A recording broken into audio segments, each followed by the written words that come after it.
누가복음 7장 36절로부터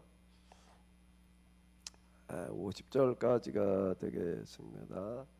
네, 같이 보시겠습니다. 한 바리새인이 예수님께 자기와 함께 잡수시기를 청하니 이에 바리새인의 집에 들어가 앉으셨을 때 그 동네에 지은 한 여자가 있어 예수님께서 바리새인의 집에 앉아 계심을 알고 향료 잡은 옥합을 가지고 와서 예수님의 뒤로 그 발 곁에 서서 울며 눈물로 그 발을 적시고 자기 머리털로 닦고 그 발에 입 맞추고 향료를 부으니 예수님을 청한 바리새인이 그것을 보고 마음에 이르되 이 사람이 만일 선지자라면 자기의 만지는 여자가 누구며 어떠한 자고 죄인인 줄을 알았으리라. 오늘 예수님께서 대답하여 이르시되 시몬아 내가 네게 이를 말이 있다 하시니 그가 이르되 선생님 말씀하소서. 이르시되 빚주는 사람에게 빚진 자가 둘이 있어 하나는 500데나리온을 줬고 하나는 50데나리온을 줬는데 갚을 것이 없으므로 둘 다 탕감하여 주었으니 둘 중에 누가 그를 더 사랑하겠느냐.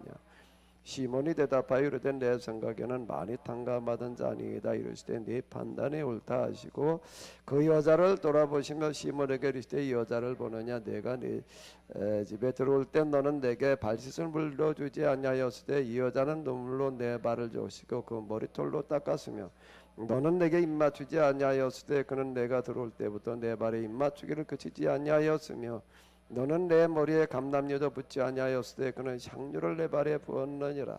이러므로 내가 내게 이르노니 그의 많은 죄가 사하여졌도다. 이는 그의 사랑함이 많음이라. 사함을 받은 일이 적은 자는 적게 사랑하느니라. 이에 여자에게 이르시되 네 죄 사함을 받았느니라 하시니 함께 있는 자들이 속으로 말하되 이가 누구에게 죄도 사하는가 하더라. 예수님께서 여자에게 이르시되 네 믿음이 너를 구원하였으니 평안히 가라 하시니라. 아멘. 코로나 사태가 점점 더 또 이게 심해지고 확진자가 폭증을 해가지고요. 또 우리가 다시 이 방송으로 예배를 드릴 수밖에 없게 되었는데요. 다 보도들을 봐서 아시겠지만은 지금 우리가 400여 명이 육박하고 있는데 400명, 600명, 그리고 1000명, 2000명 되리라라고들 이렇게 전문가들은 예상을 하고 있습니다. 그건 오늘 지금 우리가 하듯이 이렇게 하고 있으면 그렇게 된다라고 하는 얘기고요. 우리가 좀 철저하게 대처를 하게 되면 좀 달라질 수 있겠지만 일반적인 예상은 지금 그와 같습니다. 참으로 안타까운 일인데요. 우리가 가까운 사람들 만나는 것도 어렵고 참 교회 와서 예배 드리는 거, 교인들끼리 또 모이는 거 이런 것들이 다 지금 불가능해진 그런 상황이 되었다라고 하는 게 정말 뭐라고 말로 표현할 방법이 없습니다. 오늘 또 이와 같이 흩어져서 각 초소에서 가정에서 또 이렇게 팀즈 그리고 방송으로 예배들을 드리시는데요. 비록 방송으로 모여 있지만 여러분들 모두에게 정말 우리 하나님께서 함께 하시는 귀하고 복된 시간 다 되시기 바랍니다. 우리가 지금 누가복음을 이렇게 봤는데요. 뭐 이거 너무나 잘 아시는 말씀입니다. 제가 뭐 여러 번 이거 가지고 말씀을 드려서 뭐 다 아시는 그런 내용인데 뭐 맨날 봤던 거 했던 말 똑같이 이렇게 얘기할 수는 없고 우리가 좀 다르게 이걸 한번 좀 봐야지 될 터인데 이걸 다르게 보려면 어떻게 볼 수가 있을까요? 뭐 여러 가지 방법이 있겠죠. 여러 가지 방법이 있을 텐데요. 이 시간은 어디다가 좀 초점을 맞춰가지고 보는가 하게 되면은 누가복음을 쓴 누가는 도대체 이 이야기들을 통해 가지고 뭘 말하려고 했을까? 이제 여기다가 좀 우리가 이제 초점을 맞춰 가지고 한번 이렇게 보도록 하겠습니다. 누가에게 직접 얘기를 들어봤으면 제일 좋겠지만은 그럴 방법은 없고 지금 휴대폰이 있어가지고 뭐 이제 개인이 전화기를 들고 다니는 자 이게 정말 꿈 같은 얘기예요. 집집마다 전화기 한 대만 놓여 있어도 그 옛날에 어마어마했던 건데 집에 전화 놓고 사는 사람이 뭐 그 누가 있어서 이제 특별한 경우 아니면 어려우고 저희 어렸을 때만 하더라도 뭐 급한 일 있을 때는 전보 치고 요즘도 전보가 있나 모르겠네. 뭐 축전은 있어도 아마 이제 전보는 없어졌겠지요. 없어지진 않았겠지만은 그걸 사용하는 사람이 없고 근데 이제 개인이 전화기를 들고 댕긴다. 그것도 전화를 집집마다 놨다가 아니라 이걸 들고 댕긴다. 자, 그 이제 참 놀라운 시대인데요. 조금만 더 발전하면 좋겠어요. 죽은 사람하고도 통화를 할 수 있다 그러면 더 좋을 것 같아요. 그 누가를 불러다가 한번 좀 얘기도 들어봤으면 좋겠지만 글쎄 아직까지 우리가 그렇게 할 방법은 없고요. 누가의 입장에서 우리가 한번 좀 생각을 해봐야지 될 터인데 그러려고 한다면 누가복음 또 문맥 그 흐름을 가지고 이제 우리가 접근해 보는 거가 이제 꼭 필요한 것 중에 하나가 되겠습니다. 이거 7장을 이제 우리가 이렇게 쭉 봤어요. 7장에 무슨 이야기가 있었지요? 7장 앞부분에 보게 되면 뭐예요? 로마인 백부장의 하인을 고치시는 이야기. 두 번째는요, 나인성 과부의 아들을 살리시는 이야기. 세 번째는요, 세례 요한의 질문. 그리고 네 번째가 지금 여기 예수님의 발에 300데나리온에 해당되어지는 향료를 부었던 여인의 이야기. 지금 이렇게 쭉 이어져 나오고 있습니다. 자, 그럼 이제 도대체 이게 무슨 얘기냐? 누가 도대체 이걸 가지고 뭘 말하려고 그랬느냐라고 한다고 하게 되면 누가복음 속에서 이 이야기를 좀 이렇게 봐야지 될 텐데요. 뭐 처음부터 끝까지 다 비춰가지고 보려고 한다면 그건 뭐 좀 시간이 많이 가고 그러니까 일단 그 앞장 6장에 있는 거 그리고 뒤에 이제 8장에 있는 거 양쪽에 도대체 무슨 이야기 속에다가 이런 이야기를 놨는지를 한번 보도록 하겠습니다. 마테마가 누가 요한을 보게 되면 예수님에 관한 그런 활동 이야기들이 이제 겹쳐서 나오는 그런 경우가 많이 있는데요. 그 순서들은 많이 달라요. 똑같은 순서들을 가지고 있지를 않는데 그건 이제 기록하는 사람이 이제 중요하다고 생각되는 것들을 갖다가 이제 먼저 또는 이제 필요한 데 갖다가 이렇게 이제 기록을 해왔기 때문에 그렇습니다. 예수님께서 사실 일대로 순서대로 기록하자 이런 목적을 가지고 이제 기록했다라기보다는 어떤 필요에 따라서 이제 그 이야기들을 이제 쭉 이렇게 전개해 나가다 보니까 순서가 좀 서로 이제 많이 달라지는 것을 볼 수가 있습니다. 그런데 지금 이 7장에 네 이야기가 나오는데요. 6장에는 뭐가 나오는가 하게 되면은 마태복음에 의하게 되면은 이제 산상수훈에 해당되어지는 그런 이야기가 되는 건데 제자들을 이제 부르시고 제자들에게 하시는 말씀이 이제 뭔가 하면 너희 가난한 자는 복이 있나니 하나님 나라가 너희 것이며 지금 줄인 자는 복이 있나니 너희가 배부를 것이며 그게 뭔가 하게 되면 예수님께서 하셨던 설교 가운데서 가장 중요한 설교가 그 수훈 이렇게 이제 불러요. 그게 이제 6장에 쭉 나오고 있습니다. 6장에 보게 되면 이제 어쨌든 이런 그 가장 중요한 설교다라고 얘기를 하는 그런 설교가 이제 나오고 있고요. 8장으로 넘어가게 되면은 예수님을 따르는 그런 사람들 가운데 여인들도 몇 명 있었다 뭐 이제 그런 얘기를 하고 난 다음에 이어서 또 설교가 나오고 있는데 10분이는 비유의 설교가 되겠습니다. 이 씨비름의 비유 설교라고 하는 거는 예수님의 설교 가운데에서 대단히 중요한 설교, 이 산상수훈 못지않게 중요하게 이제 평가받고 있는 이제 그런 이 설교가 되겠습니다.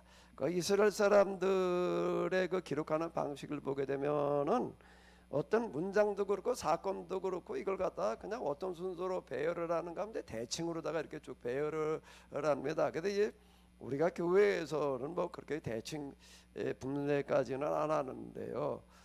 이 성경 본문을 가지고 전문적으로 연구하는 분들은 기본적으로 뭘 하는가 하면 대칭 구조를 다 이렇게 한번 살펴 봅니다. 대충 구조를 살펴보되 A, B, C, D 그 다음에 이제 뭐 C 다시 B 다시 A 다시 뭐 이런 식으로다가들 이제 그 이렇게 해놔가지고 처음에 그 읽으면서 이게 무언지 이게 저 감 잡기가 이제 어려웠습니다. A와 A 다시가 나오는 건 뭐 A하고 A 다시가 대칭이 된다는 거고 B와 B 다시라고 하는 건 뭔가 서로 이게 대칭이 된다. 뭐 이제 이렇게 보는 거예요.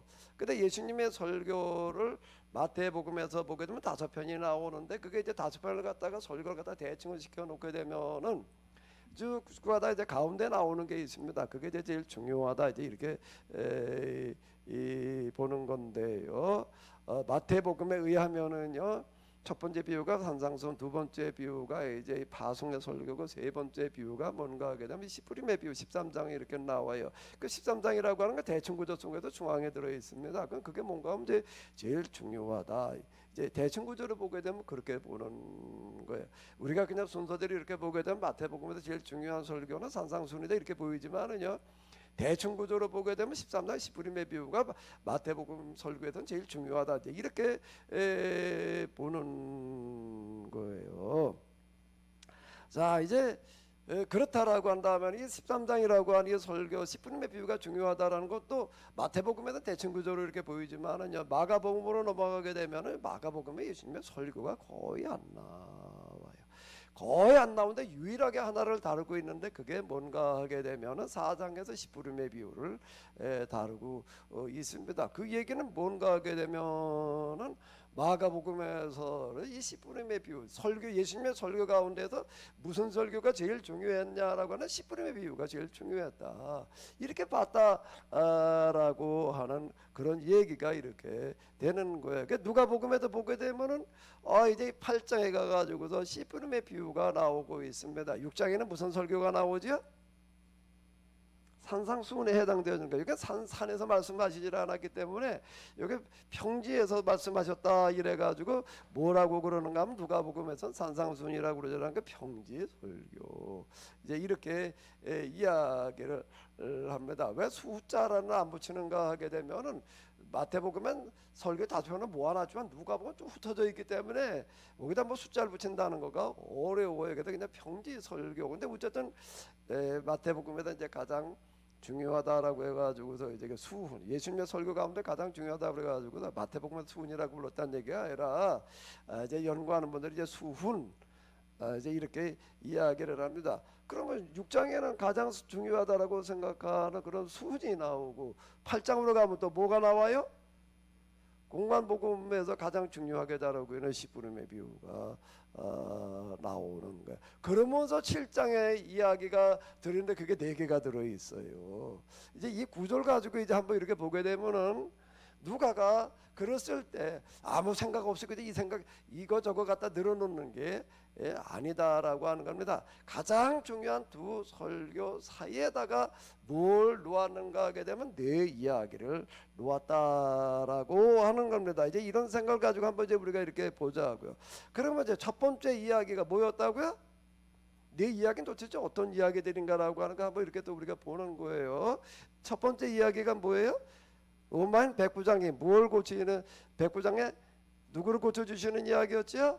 하인을 고쳐주시는 이야기. 그런데 여기 이렇게 보게 되면은 예수님이 그 사람에 대해서 뭐라고 얘기를 하셨는가 하게 되면은 그를 놀랍게 여겨 돌이키다 따르는 무리에게 이르시되 내가 너에게 이르노니 이스라엘 중에 있어도 이만한 믿음을 만나보지 못하였느니라.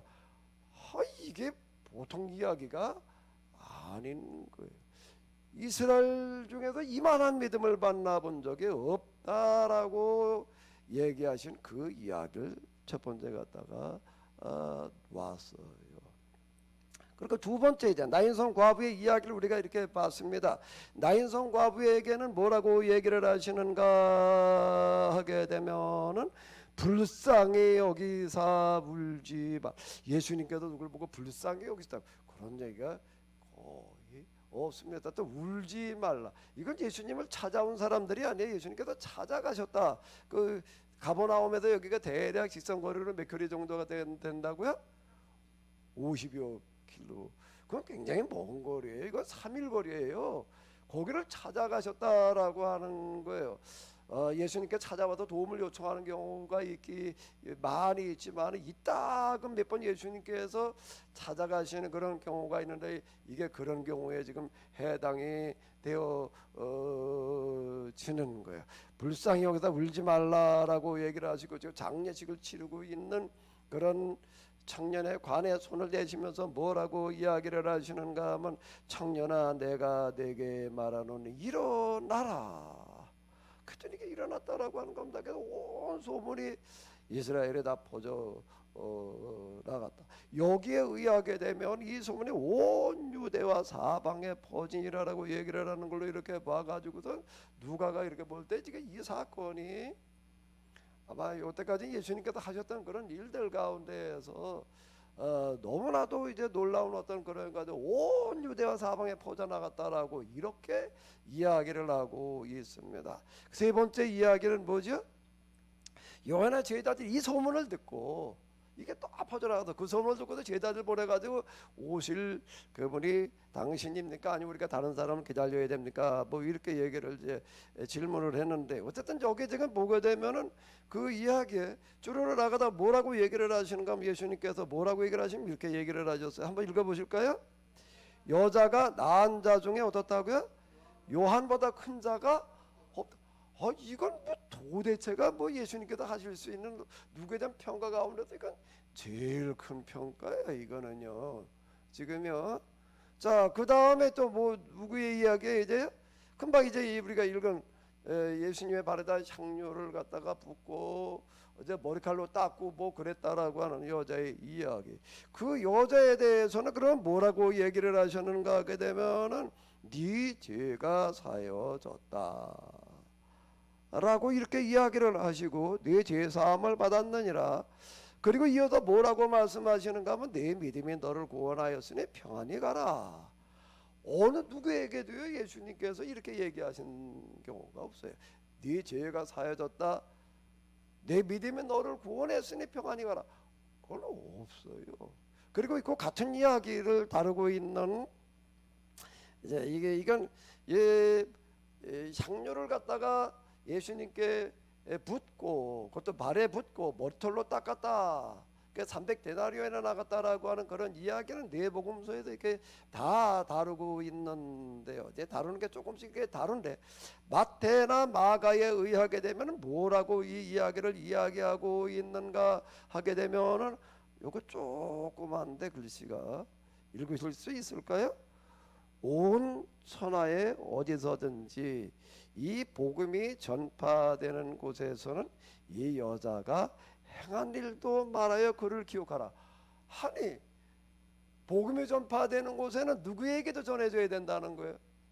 이 여자의 얘기도 같이 전해줘야 된다. 아니 이런 경우는 없어요. 그러면은 이제 우리가 이렇게 놓고 한번 봐봐요. 이제 다시 마태복음으로 돌아가서 이렇게 보자. 돌아가서 이렇게 보게 되면은 6장에는 뭐가 나왔다고요? 제일 중요한 설교라고 평가될 수 있는 그런 수군에 해당되어지는 설교. 내 가난한 자들에게는 복이 있나니 이렇게 시작되어진 이 말. 그리고 뒤에 있는 8장으로 가면은 무슨 설교가 나온다고요?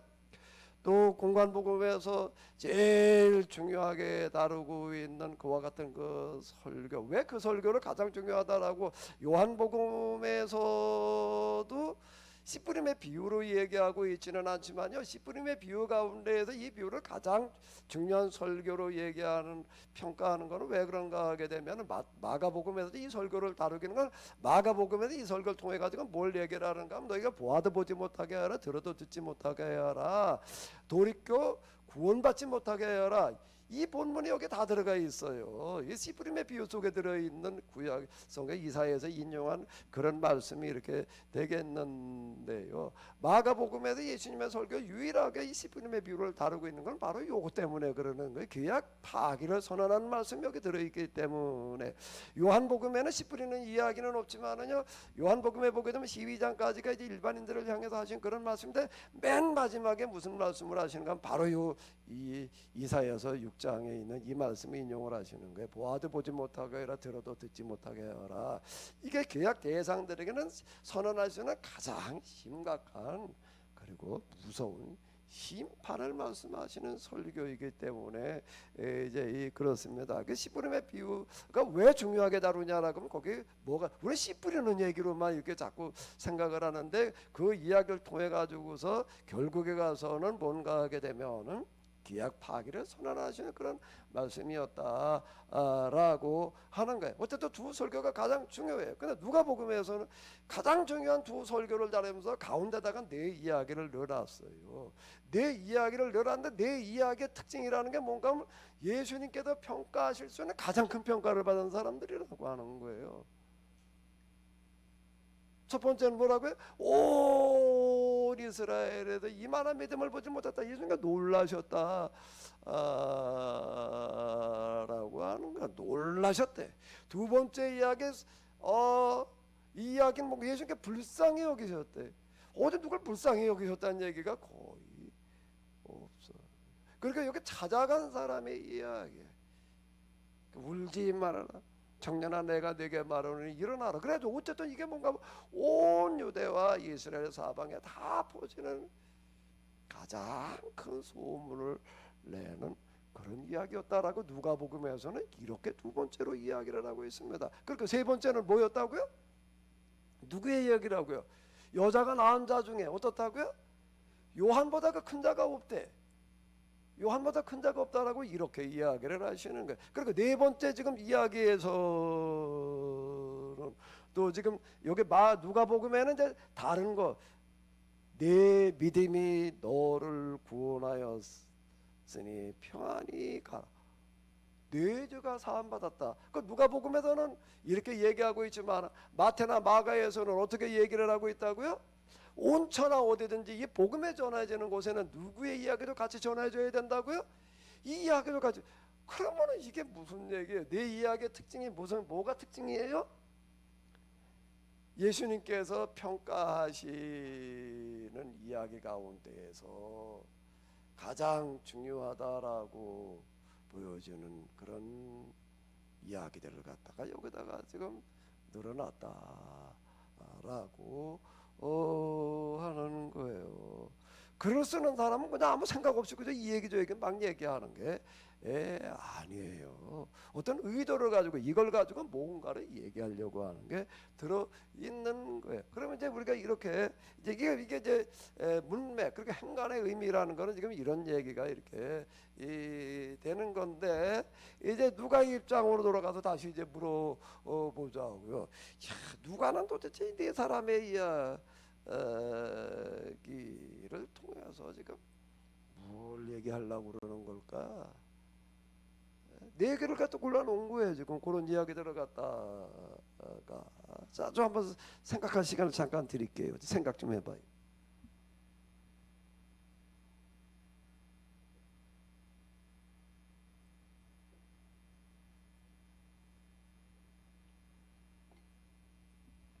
어제 우리 팀주로 들으시는 분들한테 좀 물어보자고. 무슨 생각을 좀 해봤나 어디죠? 우리 우리 김장하느라고 수고를 많이 하신 우리 송명숙 권사님, 잠깐 카메라 좀 켜봐요. 카메라 마이크 좀 켜봐요.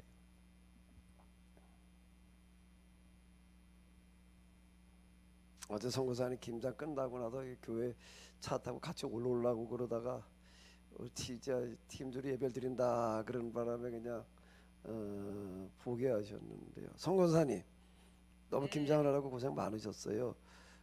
자, 도대체 누가는 이 네 이야기 오늘 그중에 한 이야기만이 아니라 네 이야기를 같이 놓고 이렇게 네 이야기를 통해서 도대체 뭘 얘기하려고 그러는 걸 것 같아요, 송권사님? 참 저도 이 부분을 말씀하실 때마다 참 많은 그 감동은 받았지만은 그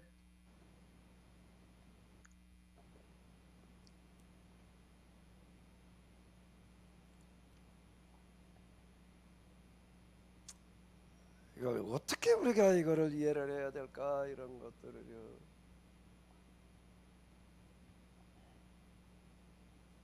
성경은 항상 그냥 보던 대로만 그냥 보고 그저 고고 나가지고 이렇게 아니라 이제 항상 다른 각도에 보려고 계속 좀 노력을 하셔야 돼요. 그럼 맨날 그렇지 않으면 맨날 그냥 거기서 벗어납니다. 거기서 맨날 멈춰요 그냥. 그리고 거기다가 또 이제 어떤 경우는 또 이렇게 줄쳐놔 이제 중요한 구절에 줄쳐놓고 또 뭐라고 써놔. 그럼 맨날 그것만 보여요. 맨날 그것만 보이는 거예요. 이쪽 저쪽을 다 봐야지 되는데.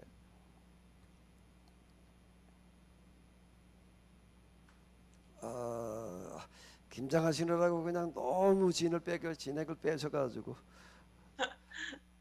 뭐라고 보실지 잘 안 보이시는 것 같아.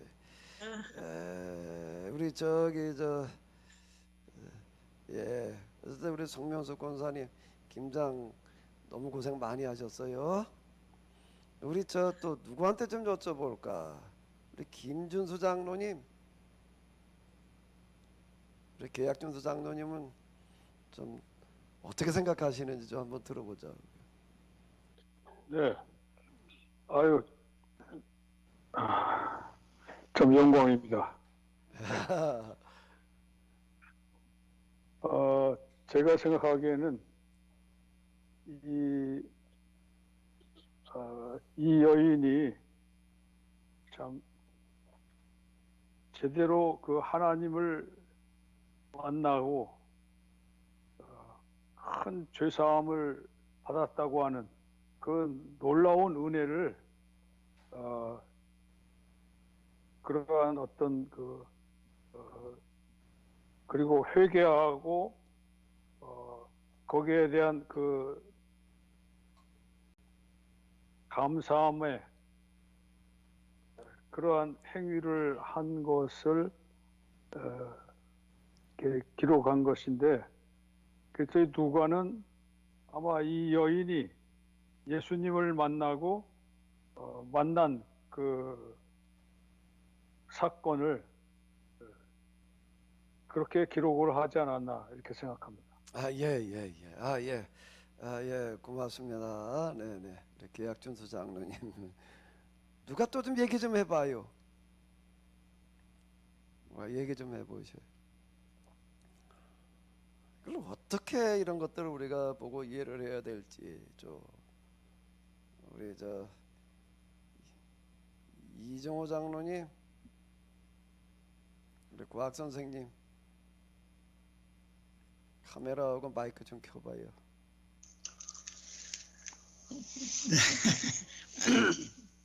조금 붙어 앉으셔. 그래야지 두 분이 한꺼번에 나오겠어요. 예, 약간씩 좀 서로 붙으셔. 그래야지 한꺼번에 두 분이 같이 나오지. 예, 너무 가까이 붙었는가 보다. 너무 가까이 붙은 게 아니라 너무 떨어지셨어. 자, 네, 얘기해 보세요. 자, 네, 과학적으로 한번 얘기 좀 해보셔. 네. 예, 하나님은 어떤 사람을 만나 주시는가? 네.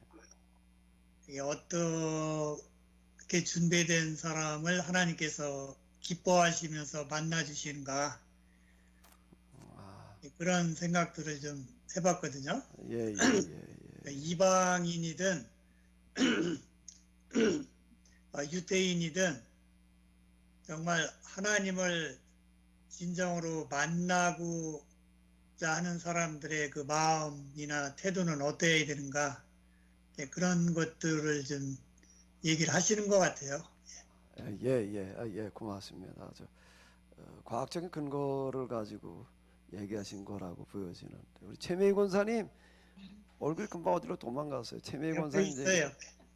그렇죠. 얼굴도 이렇게 돌려봐요. 자, 우리 최명희 권사님 얘기 좀 해보시죠. 옆에 나오게. 별 생각 없이 들었어요. 죄송합니다. 예, 고맙습니다. 자, 이거는 무슨 뭐 꼭 이랬으리라고 하는 거에 대해서 이건 무슨 정답이 있는 게 아니에요. 정답이 있는 게 아니고 이제 이렇게 이렇게 보면서 나름대로 다 이렇게 자기 생각을 가지고 얘기를 하는 거지 누구 생각이 더 옳다 맞다 뭐 그렇게 얘기할 수 있는 건 여기 이제 이렇게 없습니다. 그동안에 우리는 학교 다니면서 공부를 한 거가 맨날 정답이 뭐냐 정답 그냥 정답이 하나 이렇게만 이제 사지선다 그냥 이런 것만 해봐가지고 자꾸 그냥 이걸 틀리면 어떡하나 이렇게 생각을 하는데 이건 틀리는 것도 없고 맞는 것도 없다라고 하는 겁니다. 우리가 얘기한 생각이 그냥 다 맞는 거예요. 그러니까 이거에 대한 답이 뭐냐 이렇게 우리는 자꾸 들어봐가지고도 그쪽으로 생각에 쏠려 있는데 그건 말고요. 이거에 대해서 너는 어떻게 생각하느냐 네 생각을 한번 얘기를 해봐라. 이게 중요한 얘기가 되는 거거든요. 그게 왜 중요한가 하면 이거에 대해 나는 이렇게 생각을 했는데 저 사람도 저렇게 생각도 하는구나. 내가 생각하지 못한 거 내가 보지 못하는 거를 딴 사람은 보고 딴 사람 얘기할 수가 있는 거예요. 그게 중요한 거거든요. 거기다 하나만 맞는 거야 틀리는 거야 이래나 버리면 이제 이게 OX 이게 곤란한 얘기가 되는 거죠. 다 맞는 이야기이고 또 다 틀리는 얘기예요. 그러니까 이제 자기 생각을 이걸 가지고 이제 어떻게 조건에 들어가 보느냐 이제 사실 이 부분이 대단히 이제 이렇게 중요한 건데요. 이건 이제 이렇게 지금 제가 얘기한 걸 이렇게 펼쳐놓고 나서 그 다음에 이제 여러 가지로 접근해 볼 수가 있어요. 여러 가지로 이제 접근이 가능한데 이 시간에는 이제 뭐에다가 초점을 맞춰가지고 다시 한번 이걸 생각을 해보는가 하게 되면은 일단 특징이 뭔가 하면 내 이야기가 다 특별한 평가를 받은 거예요.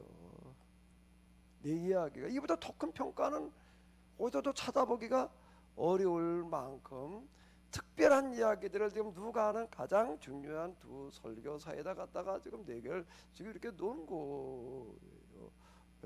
그건 확실하죠?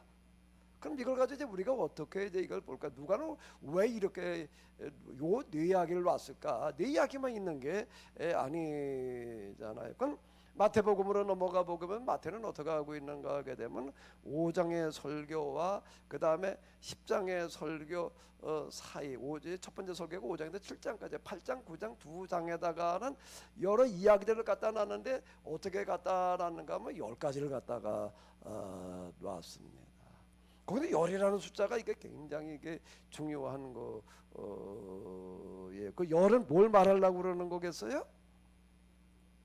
모세가 이스라엘 사람들을 출애굽시킬 때 10가지 이제 기적을 일으켰잖아요. 그 예수님은 지금 두 번째 출애굽에 해당되어지는 그런 새로운 계약을 체결하시는 이제 모세는 첫 번째 계약을 체결하기 위해서 10가지 이제 그 기적을 일으켜 가지고서 이제 그들을 데리고 나와 가지고서 시내산에서 계약을 맺었는데 예수님께서는 새로운 계약을 체결하시면 또 10가지 기적으로다가 지금 이제 우리를 이끌어내신다. 그렇게 얘기하려고 그러는 거예요. 근데 지금 누가는 이렇게 4가지를 갖다가 이렇게 내 이야기를 놨는데 아마 그건 4시라는 숫자에다 맞춰놓은 것 같지는 않고 아마 그 안에 있었던 이야기들 가운데에서 가장 크고 중요한 평가를 받은 그런 이야기들을 갖다가 이렇게 이제 놓았다라고 이렇게 저희가 숫자에다 맞춘 게 아니라 예수님께서 하신 평가 가운데 이보다 더 큰 평가라는 건 사실 없잖아요. 그런데 이제 그렇게 보자고요. 예전에 평가에다가 이제 평가 숫자 뭐 이런 게 아니라 내 평가에다 놓고 볼 때에 따지면 놀라운 평가를 하셔서 온 이스라엘 자녀도 이만한 믿음을 보지를 못했다. 불쌍히 여기서 울지 마라. 청년아 내게 말하노니 일어나라. 그랬더니 이게 온 유대와 사방에 퍼져나갔다. 두 번째 얘기. 세 번째 이야기는 여자가 낳은 자 중에 요한보다 큰 자가 없다. 네 번째 이야기는 내 믿음이 너를 구원했으니 평안히 가라. 그럼 누가 복음이고 마태나 마가엔 뭐라고 얘기를 하고 있다고요? 복음이 전해지는 곳에는 이 여자 이야기도 같이 전해져야 된다. 자 이렇게 얘기를 하시는 거예요. 그런데 내 평가 가운데에서 그중에 한 사람의 평가는 좀 다르게 생각해 볼 수 있는 여지가 있습니다. 내 평가 중에서 예수님께 평가하신 것 가운데 한 사람의 평가는 조금 다르게 다시 한번 생각해 봐야 될 여지를 주는 평가가 있어요. 그게 뭘까요? 그게 누굴까요? 로마인 백부장일까? 나인성 과부일까? 세례 요한일까? 향유를 분 여인일까? 평가 가운데도 예수님께서 평가에도 초점을 맞춰놓고 보자고요. 그 평가 가운데에서 그 중에 한 사람은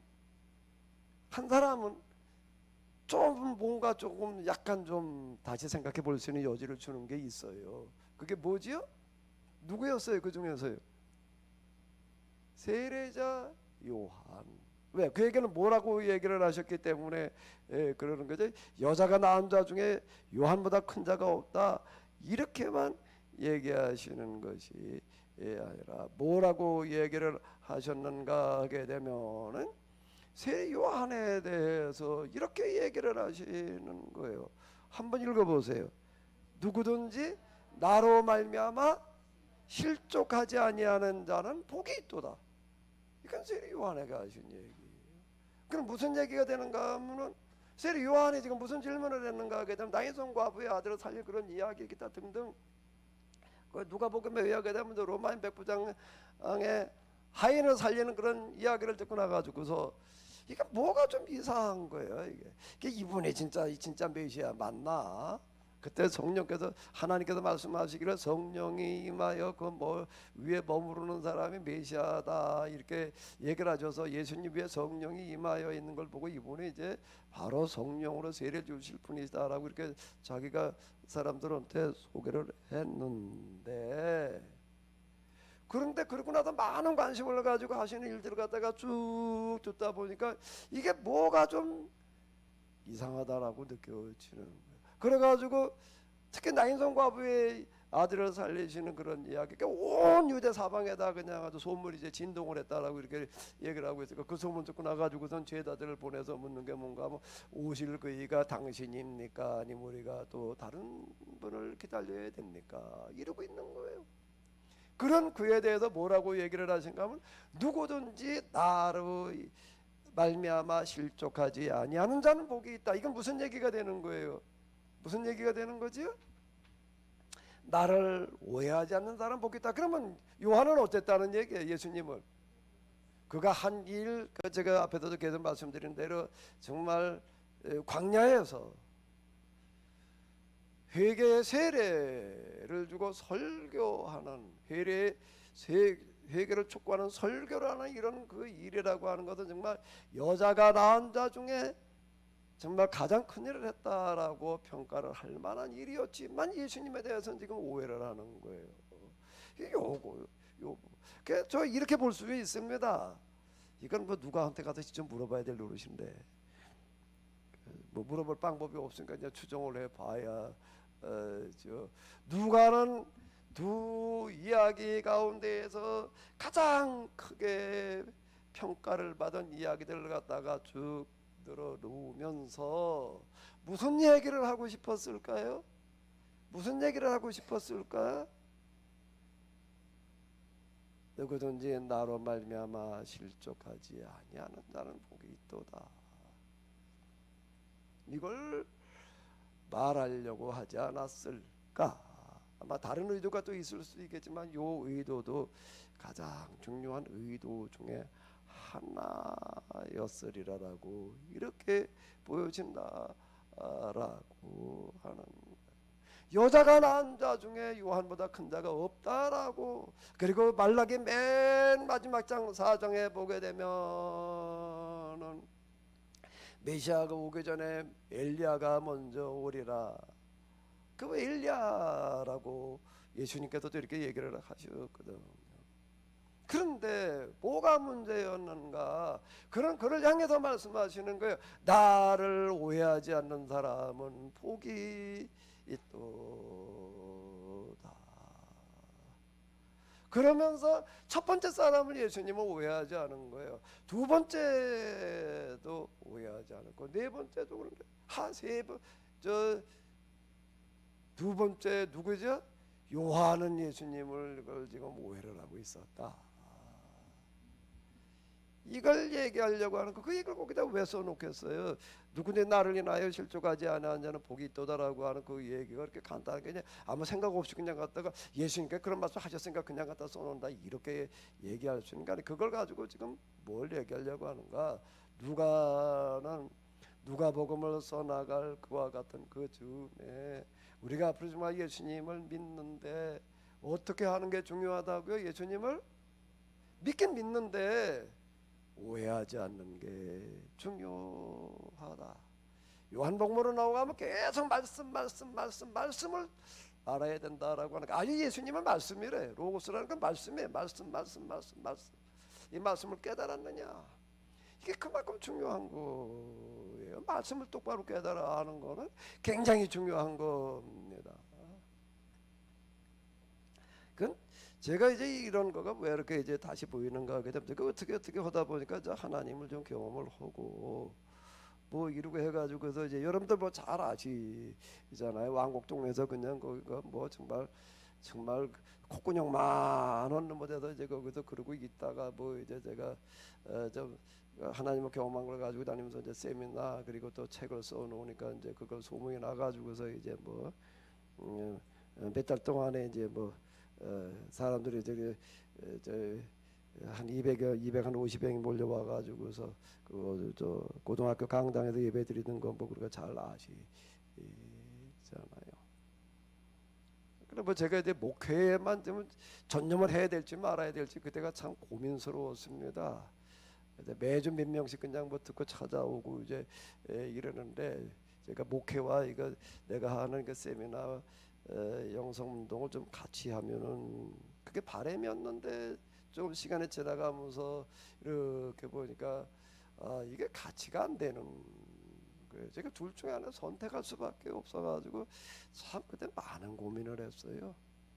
많은 고민을 하다가 결국 이제 우성고등학교가 조건이 참 너무 좋았는데 철수를 하고 이제 군대 여기 와가지고 이제 이러고 있는데요. 그리고 이제 세미나를 지금 시작한 지가 이제 거의 이제 20여 년이 지나갑니다. 20여 년이 지나가면서 이렇게 쭉 보니까는요 어떻게 되는가 하게 되면 제 주변에 끝까지 남아있는 사람들, 우리 교회에서 남아있는 사람들도 있고 지금 우리 교회는 안 나오고 있지만 우리 영성원 제가 하는 세미나라든지 뭐 이런 거죠 계획공동체운도 이런 데 남아있는 사람들이 이제 이렇게 있어요. 이제 끝까지 남아있는 사람들의 특징을 제가 가만히 이렇게 보니까 제 주변에 왔다 간 사람들 우리 교회 그렇고 영성 왔다 간 사람 연인으로 따지게 되면 상당한 숫자입니다. 뭐 책 나간 거 뭐 이런 것까지 따지게 되면은 뭐 이게 진짜 세미나라 있는데 왔다 갔다 연인으로 따진다라고 하게 되면 그 수천여 명에 이르는 거고 책 나간 걸로 따지게 되면 이제 만 단위로 올라가고 뭐 이제 그래요. 그런데 제 주변에 와가지고 그래도 끝까지 남아 있는 사람은 어떤 사람인가 하게 되면은 가만히 이렇게 지나가면서 이렇게 보니까는요 말씀이에요. 결국에 가가지고서 이 말씀을 제가 지금 이렇게 독특하게 해석해 나가는 이런 해석의 이야기를 들으면서 여기에 다른 어떤 거 말고 가장 큰 비중을 두는 그런 분들만 저희 교회에 남아 있는 분들도 지금 그렇고 지금 제 세미나 영성원에 남아 있는 분들도 그런 분들이. 근데 처음에 왔을 때 말씀 정말 뭐 놀랍다 뭐 새롭게 어떻게 한다 그러고 왔는데 그러고 이제 떠나요. 이제 그걸 왜 그런가 하게 되면 좀 지나다 보니까는 뭐가 좀 안 맞는다 이렇게 이제 되는 경우들이 이제 생기는 사람들은 이제 다 떠나 이런 사람 이제 그다음 잠깐 뭐 조금 이제 힘들어하다가 뭐 이런저런 말하다가 이제 떠나는 그런 현상이 나타나는데 그러니까 제가 참 이런 걸 가지고 많이 고민하고 많이 생각하고 그럽니다. 참 이걸 어떻게 해봐야 되나 뭐 제가 무슨 생각은 안 하겠어요. 네. 그러다가 보니까 제가 지금 이제 이런 말씀들이 다시 이렇게 보이는 거예요. 여기 요한복음에 보거든 예수님께서 예수님을 따르던 제자들 가운데에서 많은 사람들이 떠나갔다 말을 그러고 다시는 뭐 같이 따라지를 않았다. 예수님께 12 제자들을 앉히고 너희도 가려느냐 그랬더니 요한복음이야말로 진짜 말씀의 복음이에요. 말씀 생명의 말씀이 여기 있는데 우리가 어디로 가오리까? 이렇게 고백하는 그런 구절이 나오고 있습니다. 그 구약 성경으로 넘어가서도 보게 되면 포로기 때도 그렇고 거기 신명기 운동에 참여하는 사람들은 어떤 사람들이었는가 하게 되면은 해석이 그 당시 제사장들이 해석하고 이러던 거하고 전혀 다른 해석을 하고 있는 신명기 역사가 예언자 또는 뭐 이제 이렇게 얘기하는 어떤 사람들 그들의 그 말씀을 신뢰를 하고 끝까지 따르는 사람들이었습니다. 그 사람들은 이사야서에는 뭐라고 얘기를 하는가 하게 되면은 뭐라고 그러죠?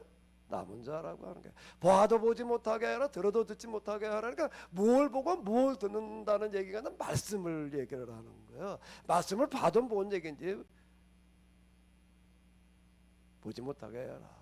말씀을 들어도 무슨 얘기인지 못 듣게 하라. 그럼 뭐 하나님께서 못 듣게 하고 못 보게 하셨을 리는 없는 거죠.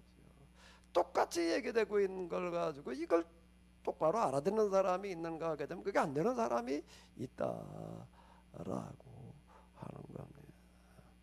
그럼 어떻게 해야지 되느냐라고 얘기를 할 때 어떤 사람들이 그러면 정말 이 성경 하나님의 말씀에 대해서 끝까지 말씀을 따르는 사람들이 되어지느냐라고 할 때 제가 이제 아마 여러분들에게 여러 번 강조한 이야기가 있습니다. 제가 하나님을 경험하고 난 다음 그 이전에는 뭘 하나님께서 이렇게 하시리라고 이렇게 내가 예상하신다는 게 어려워요. 그거는요.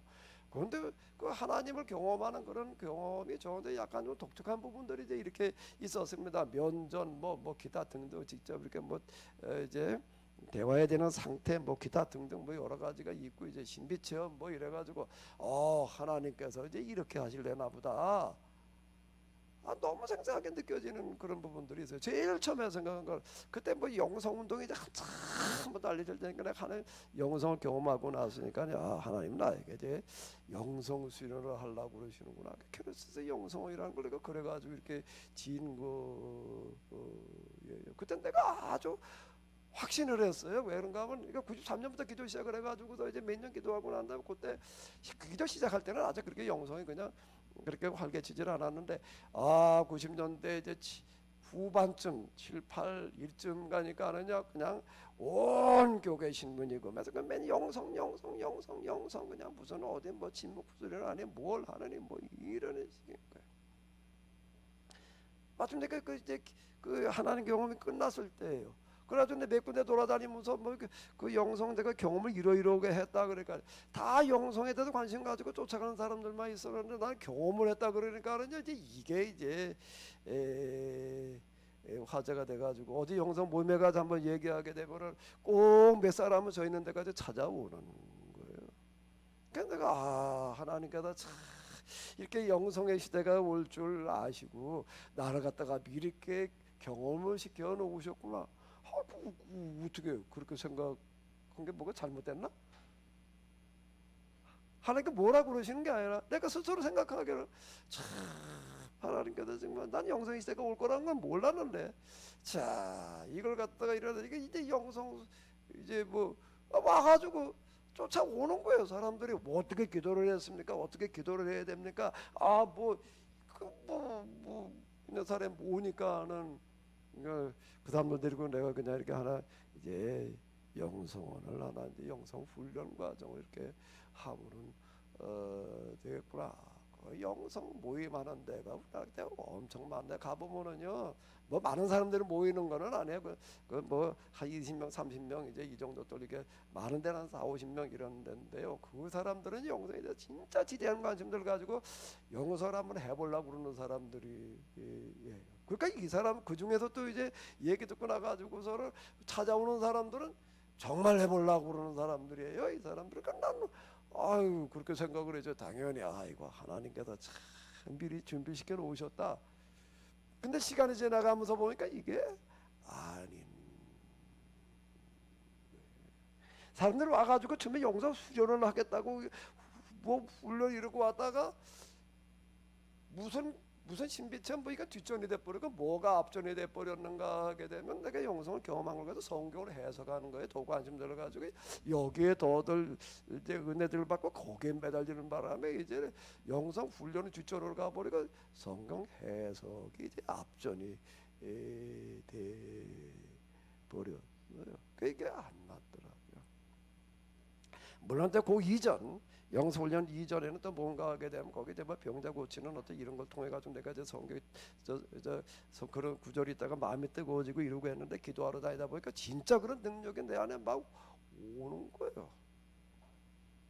확신이 아니고 조금 더 가게 되면은 내 안에 어떤 능력이 와 있는 건지를 알아요. 그래가지고 또 어떻게 생각했는가 하면 그 이전에 먼저 내가 헛다리 짚은 거야. 하나님께서 나에게 이렇게 이런 병자들을 고치라고 그러시는 거였구나. 그때 내가 중형교회 운동 뭐 이런 걸 좀 구상하고 있었기 때문에 이것도 사람들 좀 모이게 하고 이걸 하라고 그랬는데 처음에 또 그렇게 생각했다. 그것도 또 아니더라고. 두 번째 이제 영성 수련을 뭘 하라는 거 그것도 또 아니야. 그 다음에 또 해보니까 또 아니야. 한 3번쯤 그러고 난 다음에 가가지고서 제가 이제 다시 생각이 한 건 뭔가 그게 아무리 틀림없지 그럴 것 같다라고 하더라도 내 생각과 하나님의 계획은 너무나 다르구나. 그게 뭔가 하게 되면 나는 요만큼 생각했는데 하나님께 끌고 가신 거 더 큰 쪽으로 끌고 가시는 거예요. 그저 뭐 좀 병자나 고치고 그래도 사람이나 좀 모이게 하는 거 처음에 생각하는 거 그 정도. 그래가지고 한 500명 정도 되는 교회들을 갖다가 이렇게 확산시켜나 중형교 운동인가 보다. 두 번째는 또 영성 수련인가 보다. 세 번째는 말씀 해석인가 보다. 그래가지고 성경 해석을 하면서 또 사람들 좀 미련히 이렇게 생각을 했는데 그게 가고 가다가 보니까는 뭔가 하게 되면은 성경 해석만이 아니라 기독교 신학 자체를 완전히 뜯어 고치는 작업보다 이렇게 가서 여기까지 이렇게 오는 거예요. 나는 처음부터 무슨 기독교 신학과 성경 해석을 완전히 거기까지는 생각을 못한 그 감히 그걸 어떻게 생각을 해요? 그건 사람이 구상할 수 있는 일이 아니까 하다 보니까 그렇게 된 거예요. 그러니까 지금 어디까지 왔는가 하게 되면 이제 계약 공동체 그리고 이제 코로나에 대한 어떤 그런 부분들까지 이제 이렇게 와가지고 이렇게 계약 공동체 이제 더 이상 이제 갈 데가 없을 만큼 이제 사람이 생각하고 뭘 해보려고 그런 거 가장 큰 데까지 지금 와버린 거예요. 제가 여러 번 말씀드렸잖아요. 하나님께서 하시는 일은 전혀 우리가 예측을 할 수가 없다. 우리 하나님께서 이끄시는 대로 따라가는 거예요. 그 다음부터는 내가 지금 이 상황에서는 뭘 해야 될까라고 해가지고 지금 이걸 해야 된다라고 해가지고서 하기는 하지만은 항상 그 다음에 내가 뒷문은 열어놔요. 하나님께서 또 인도하시는 대로 가야지. 내가 점재를 가지고 있으면 안 되더라고요. 하나님 앞에서는 그냥 빈 마음을 가지고 와야지 되더라. 이거야 이루고 가지고서는 안 되는 거더라. 그 성경을 읽을 때에도 이건 이런 말씀이야 이러고 있으면 이게 안 되는 거예요. 지난번에는 그렇게 봤지만 근데 오늘은 지금은 이걸 또 어떻게 내가 또 접근을 해봐야 될까? 마음을 다 알고 있는 걸 지우는 겁니다. 지우고서 그 다음에 빈 마음으로 다시 여기에다가 이제 접근을 해 보는 거예요. 지금 이것도 내가 그렇게 해가지고 오늘 이 얘기하는 거예요. 그 어제는 제가 좀 바빴어요. 지난 며칠 계속 바쁜데 어제는 또 뭐 김장 한다고 그래가지고 운전해 주느라고 아침 7시에 또 내려가가지고서 또 그거 뭐 집사람이 갈 때 운전하고 가가지고서 거기다 밤새도록 뭐 그러고 나가도 올 때 운전까지 한다는 게 너무 좀 위험스러워 보여가지고 운전해 주느라고 내가 또 7시에 출발해가지고 갔다가 와가지고 여기 또 이현호 장로님 이거 방송 이거 내보내기 위해서 이게 이 앰프 이거 만드는 이런 부분이 이게 굉장히 어렵고 힘들고 그래요. 이현호 장로님하고 요즘 그거 씨름을 하는 거 거의 매일 토요일마다 거의 매일 와가지고 몇 시간째 씨름을 하는데요. 어저께 거기 상주 갔다 여기 와보니까 3시 반이에요. 3시 반부터 시작을 해가지고도 우리 이현호 장로님하고 몇 시까지 이걸 맨지 잡고 9시 반에 끝났더라. 여기서 끝난 게 9시 반이야. 끝난 게 9시에 왜 부랴부랴 가가지고 또 주보 만들어 가지고 왜 주보를 갖다 이렇게 막 밤새 한 10시간 넘어가지고 올리냐 아마 이렇게 생각하시는 분들이 있을 수 있는데요. 그럼 맨날 시간이 없어요. 어떻게 하다 보면 이제 토요일 날 같은 거꼭 이제 그렇게 돼가지고 이제 내가 좀 조금 그래도 최소한 한 9시 전에 올려야지 늘 이렇게 생각을 하는데 이제 그 시간이 이렇게 안 돼가지고 어디 여기서 끝난 게 9시 반이야. 그러가지고서 부랴부랴 뭘 이래가지고서 오리고 그럼 머릿속으로는 항상 생각을 하는 거예요. 뭐를 이 본문을 놓고 이 누가복음 이 본문에 대해서 그 전에 이렇게 생각을 했었는데 이제 이거 어떻게 좀 다시 봐야지 될까? 다시 본다면 뭘 어디서 어떻게 봐야 될까? 일가족 계속 생각을 하고 찾는 거예요. 그렇게 기도하는 거예요. 하나님 걸 어떻게 봐야 되겠습니까? 구하라 주실 것이요 찾으라 찾을 것이요 문을 두드리라 열릴 것이니 마음속에다가 이걸 담고 생각하고 그러다 보면 하나님께서 보게 하시더라. 내가 이제 늘 이제 경험하는 어떤 이제 그런 건데요. 그렇게 다시 접근을 해보는 겁니다.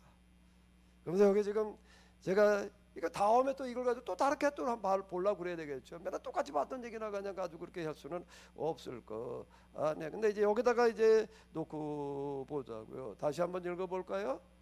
누구든지 나로 말미암아 실족하지 않은 자는 복이다.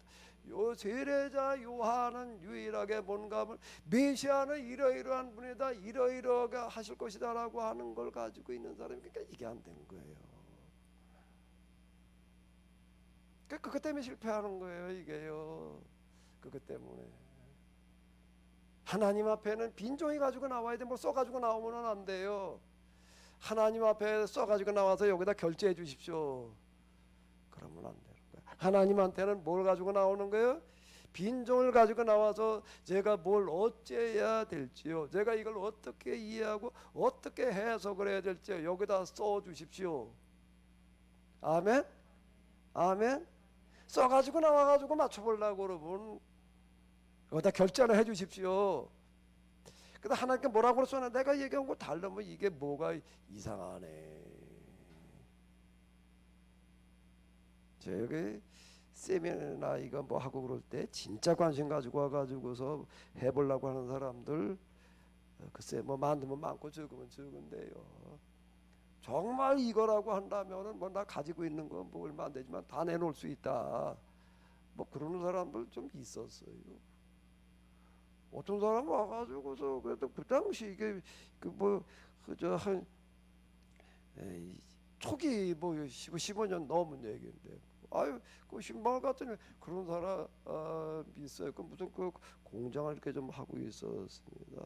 목사님 뭐 내가 뭐 목사님 하는 일에 뭘 좀 어떻게 도와야 될까요? 그러면서 내가 뭐라 그러지 않았는데 이거 팔까요? 목사님 얘기해서 팔겠습니다. 뭐 그러는 사람들도 있었어요. 그 당시 돈으로 다 몇십억 가는 어떤 그런 건데 뭐 목사님 얘기하면 팔겠습니다. 뭐 진짜 팔았을는지 안 팔았을는지 잘 모르겠어. 일단 말은 뭐 그러더라. 뭐 어쨌든 그런데 조금 있다 보면 슬슬 안 보여. 왜 그런가 하면 자기가 뭐 생각한 거 기대한 거 뭐 좀 다르대. 자기가 생각하는 대로 자기가 좀 해보고 싶은 대로 자기가 기대하는 대로 한다 그러면 그거 하겠다는 거예요. 그럼 나는 그 사람이 하자는 대로는 내가 쫓아가면 되나 내가? 그 사람이 돈 좀 헌금하겠다고 맞아 열심히 하겠다고 그런다고 해서 아 맞아요 그렇게 한번 해봅시다. 내가 그럴 수는 없잖아요. 나는 하나님 앞에 내가 그냥 이거 몇 번 짚어보니까 이게 아닌 거예요. 그 다음에 내가 나름대로 지금 뭘 해야 될까 해가지고 열심히 무슨 자연치유가 되든 뭐가 되든 열심히 하기는 하지만 이게 다가 아니다. 그리고 나도 하나님한테 그냥 맡기고 인도하시는 대로 따라가야지 이게 아니다 그러고 있는 판인데 누가 가 이렇게 합시다 그걸 내가 따라갈 수는 없는 거잖아요. 아니, 난 말한 대로 했으면 목사님 내가 뭘 어떻게 좀 목사님 아니라 어떻게 좀 도움이 될까요? 그 거기서 끝났어야지.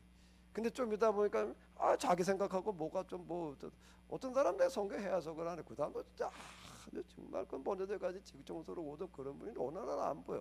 그러니까 왜 그런가 하고 이렇게 오늘 나중에 이렇게 보니까 내가 무슨 성경 해석 뭐였더라 뭐 이제 무슨 구절하나 해석이나 자기가 생각한 거고 다르대. 그럼 뭐 그런 식인 거 돼버리는 거예요. 이 타블라라사라고 하는 건 백지가 되는 건데 하나님 앞에 나올 때는 빈 마음으로 가지고 나와야지 됩니다. 지난주에 내가 이 세례요한 가지고 얘기를 할 때 세례요한이 왜 그랬느냐, 왜 오실 그게 당신입니까? 그러니까 딴 분 기다려야 됩니까? 라고 할 때 그건 뭐였다고? 세례요한의 설교 누가복음 3장인 그 기초를 가지고 뭐라고 제가 말씀드렸죠? 그는 뭘 꿈꾸는 사람이었어요? 이스라엘 사람들이 기대하는 그런 정치혁명은 아니에요. 이스라엘 사람들은 유대인들 어떻게 하는 거 있을까? 오시게 되면 말이야 황제가 돼 가지고서 말이야 그냥 그냥 온 세상을 지배할 그런 분이 될 거야. 그럼 우리 이스라엘로 하여금 온 세상 지배하게 하죠. 그런 메시아로 생각하지는 않았어요. 옷 두 벌 있는 자는 한 벌 나눠줘라 말이야. 먹을 게 있는 자도 나눠 먹어라. 공무원들을 향해서는 뭐라고 얘기를 하는 거는 월급 이외에는 절대 내가 가지고 있는 지위를 이용을 해가지고서 더 돈 벌 궁리하지 말아라. 세리를 향해서는 뭐라고 얘기를 하는 가 정해진 세 이상에는 받지 말아라. 이건 뭐 왕이 됐던 뭐가 됐던 뭐 그냥 뭐 잘못된 거에 대해서 그냥 그 자리에서 질타하는 사람. 그 헤롯 아그리파한테 그래가지고 죽었잖아요. 왕이 하는 그런 일들이 잘못된 거다 말이야. 제수를 취해가지고 왕비로 삼은 거 잘못된 거다. 이러다가 죽었다라고 하는 거 우리가 잘 알고 있는데 세례 요한의 설교 그리고 하는 그런 일들 에게 촉구 그리고 따르는 사람들의 성향 이런 것들을 보게 되면 그는 뭐를 꿈꾸는가 하면 사회혁명을 꿈꾸는 사람인 거예요. 그러니까 뭐 이제 요세푸스의 글에도 그렇게 그려져 있어요. 세례 요한은 그런 사람이었다. 그리고 그 다른 사람들 그랬단 말이야. 그걸 그냥 내버려두게 되면은 이건 사회혁명이 일어날 것 같아가지고도 그런 헤롯이 죽일 수밖에 없었다. 이렇게 써놓고 있습니다. 제가 그걸 기초로 해가지고 세례 요한은 그런 거 꿈꾸는 사람이었다. 제가 이렇게 이제 얘기를. 근데 예수님에 관한 소문을 들어보니까는 뭐 그런 얘기는 일절로 없고 들려오는 소문이 무슨 저 로마인 백부장 이방인 하인을 고치는데 뭐 그냥 가실 것도 없이 그냥 중간에 한 말씀 하셨더니 나왔는데 그 사람을 가리켜도 뭐라고 얘기를 하는가? 온 이스라엘에 이만한 믿음을 가진 사람이 없다. 예수님께서 가버나움에 계실 때 그냥 수많은 사람이 몰려왔는데 소문이 뭘까 그러니까 그 사람들 다 놔두고 어느 날 갑자기 사라지셨어. 어느 날 사라지가지고 한 3일 있다가 등장을 하신 게 어딘가 하게 되면 나인성 성문에 가셨어. 성문에 가셨는데 뭔가 마침 장례식이 진행되어지는 거예요. 장례식인데 거기에다 예수님께서 장례식 치르러 가는 관에다 손을 대주고도 뭐라고 얘기를 하신가 하면 울지 마라. 그 엄마한테 과부 여인한테 울지 마라 그러고 관에다 손을 대고 청년아 내가 네게 말을 일어나라. 그 일어났대. 뭐 이런 얘기. 도대체 이건 뭐가 어떻게 돼가는 건지 종잡을 수가 없는 거예요. 자기가 생각하는 거고 너무 달라요. 너무 달라요. 도대체 틀림없이 좀 이렇게 가지고 이렇게 하셔야 될 것 같아요. 그건 수많은 사람들이 뭐 세례 요한이 보니까 자기가 세례 줄 때 오는 사람들하고는 차원이 달라. 이거는 뭐 그냥 그거 뭐 가버나면 거기다 아예 그냥 요한은 그냥 요단강가 거기는 꽤 많은 사람이 모일 수 있는 데가 아니 근데 이건 아예 갈릴리 해변 그냥 그 뭐 아예 원형 경기장처럼 생긴데 이런 데다 갖다 보통 모였다 뭐 수천 명 수만 명 누가 보면 예수님을 따라다가 예루살렘 올라갈 때 모여든 사람 5만여 명이었다라고 5만여 명 그거는 바닷가가 아니고 고정되어 있는 게 아니고 움직여 다니는데 5만 명이 따라왔다는 겁니다. 그러면 가버나움에 한 군데 머물게 될 때 얼마나 왔다는 얘기 이건 뭐 숫자 계산이 잘 안 나올 만큼 이런 사람들이 몰려오는데 그 사람들 뭐참막 옷도 버린 사람 나눠줘라 말이야 뭐 이러고 좀 얘기를 하시면 딱 좋을 것 같은데 그런 얘기는 하나도 없고 보니까 뭐 병자 고쳤다는 얘기 뭐 그 수많은 사람 놔두고 그냥 혼자 술고 머니 시절 데리고 가가지고서 무슨 뭐 나이든 과부의 아들을 살려주셨다는 그런 얘기 그런 소문이나 들끓고 있으니까 그런 도대체 갈등이 생기는 거야. 이게 도대체 뭐 어떻게 되는 거냐. 누가는 이걸 말하고 있는 거야. 누가 복음에 네 사람이 아주 그냥 특별한 이야기들만 골라다 놓고서 그 중에서 얘기하고 싶은 건 뭔가 하게 되면은 저한테 그렇게 보이는 거예요. 부분이. 그럼 뭐 이렇게 봐야 된다는 얘기는 아니에요. 이렇게 볼 수 있는 것 중에 하나가 이제 이것도 이런 와중에 여기 들어 있잖아요. 누구든지 나를 인하여 실족하지 아니하는 자는 복이 있도다. 마태복음에 이렇게 들어 있지 않습니다. 마태복음 11장에 들어 있어요. 누가복음은 두 설교가 뭐 말씀이에요, 말씀. 두 말씀 사이에 갖다 이 내 이야기를 갖다가 넣어놓고 누구든지 나를 인하여 실족하지 않은 예수님의 말씀을 똑바로 이해하는 게 중요하다. 그 똑바로 이해하려고 한다라고 하게 되면 무슨 생각 뭐 어쩌고 저쩌고 내가 알고 있는 건 내가 뭐 어쩌고 저쩌고 하는 거 다 버려라. 얘기하다 보니까 생각이 나는데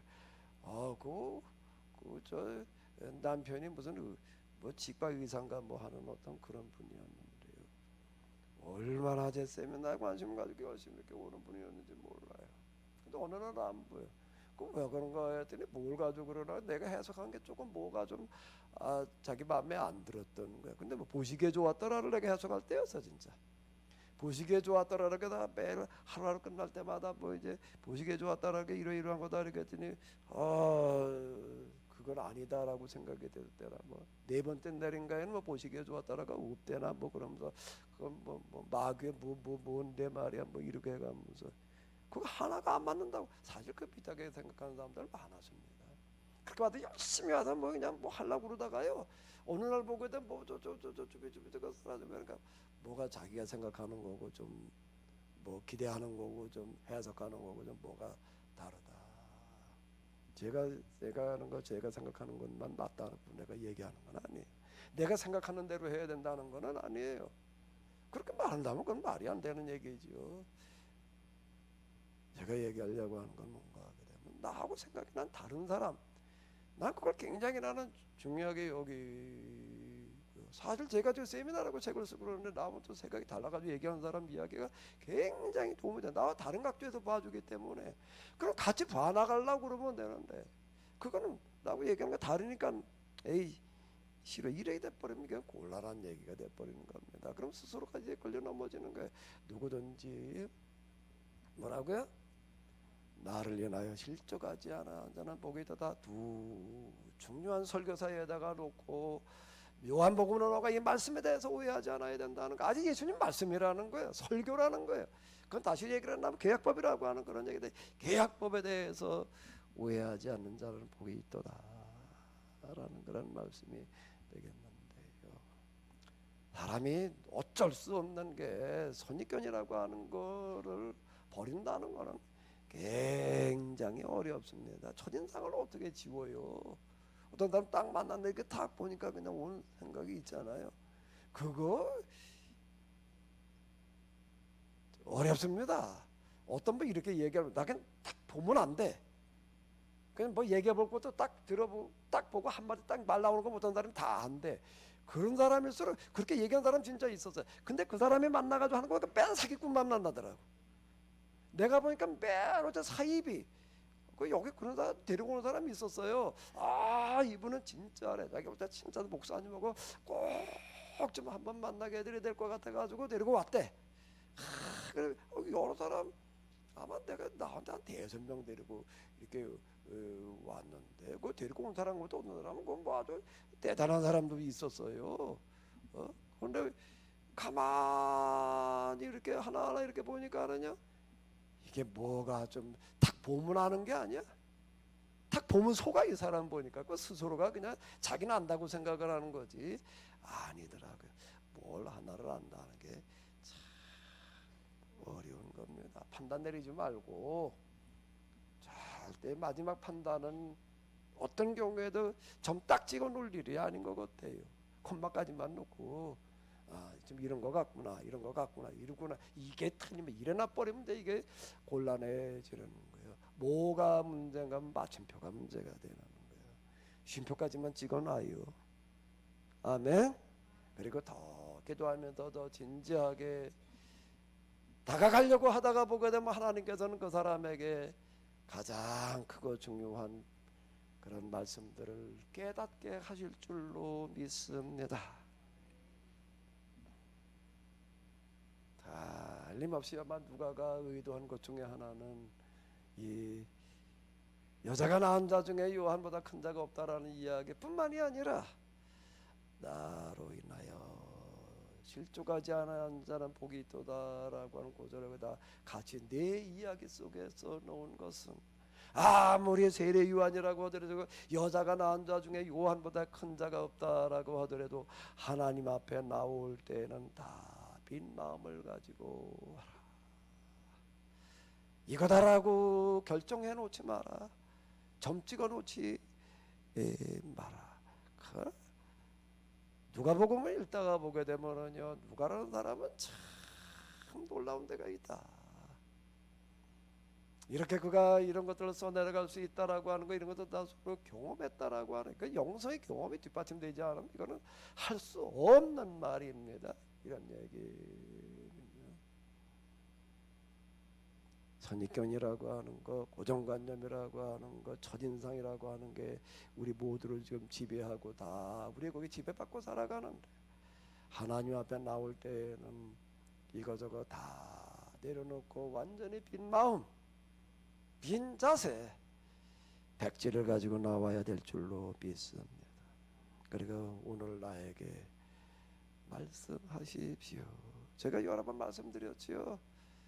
제가 뭐 이렇게 성경 해석에 나오고 이러고 하다 보니까는요, 뭐 TV에 나오는 설교 뭐 이런 거 참 듣다 보게 되면은요, 정말 너무 뭐 잘한다 못한다 문제가 아니라 성경 해석 자체가 이게 전혀 성경 해석이라고 얘기할 수 없는 게 너무 많아. 말이 안 돼 아예. 근데 내가 다 보이죠. 내가 그게 안 보여요. 좀 뭐 TV 그러니까 뭐 이제 안 보지 이제. 근데 이제 지방에도 공식적인 이제 그런 뭐 이제 집회 같은 건 뭐 있습니다. 그런데 이제 그걸 뭐 내가 참석해야 되니까 뭐 제가 참석해서 앉아 있다 보면 맨 그런 것들만 뚝 하고 그참 곤란해요. 그럼 제가 에이 이게 뭐 말도 안 되는 걸 떠들고 있네. 그 생각이 내가 안 드는 게 아니에요. 그러는 순간 내가 마음을 고쳐 먹어요. 어떻게 고쳐 먹는다고요? 빈 백지를 내가 꺼내는 겁니다.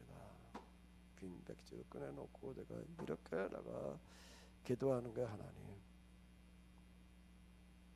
뭐 내 느낌이 되게 이러이러한 걸 내가 그건 뭐 아니라고 그럴 수는 없네. 이거 제가 보기에는 이러이러하게 지금 보여지고 그러는데, 그럼에도 불구하고 하나님께서 지금 나로 하여금 여기에 참여하게 하신 것은, 그리고 오늘 저 사람을 통해 가지고 내가 이 이야기를 듣게, 이 설교를 듣게 하시는 것은 나에게 뭔가 이 사람을 통해서만 하실 말씀이 있어서인 줄로 압니다.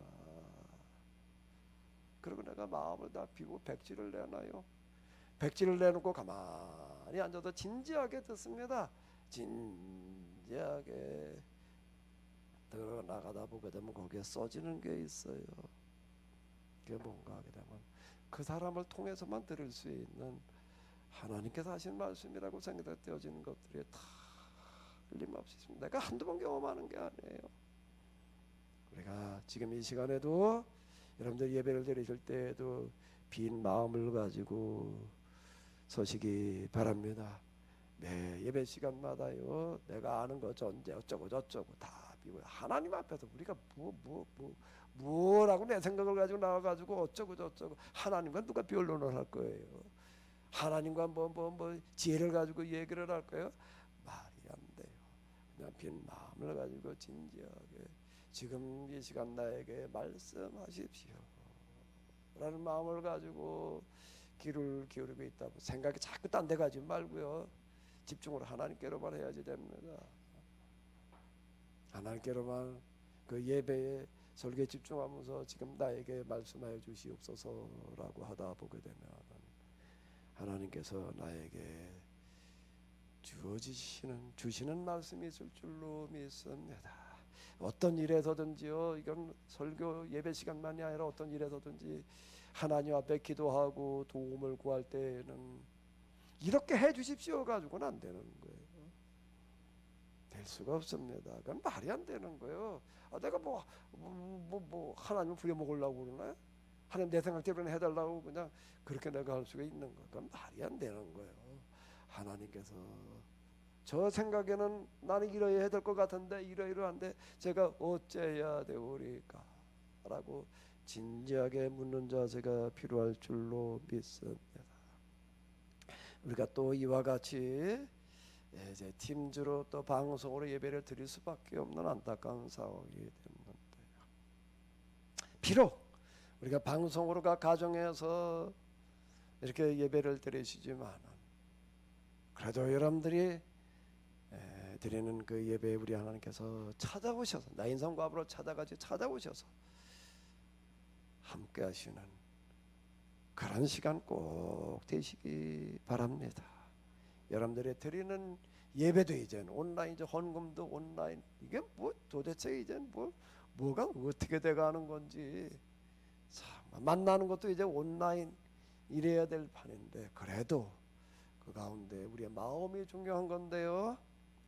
우리의 마음을 열고 비워서 하나님을 만나시는 그런 복된 시간들 다 되시기 바랍니다. 하나님, 오늘 또한 저희들이 이렇게 코로나 확진자가 수백 명씩 쏟아져 나오고 있기 때문에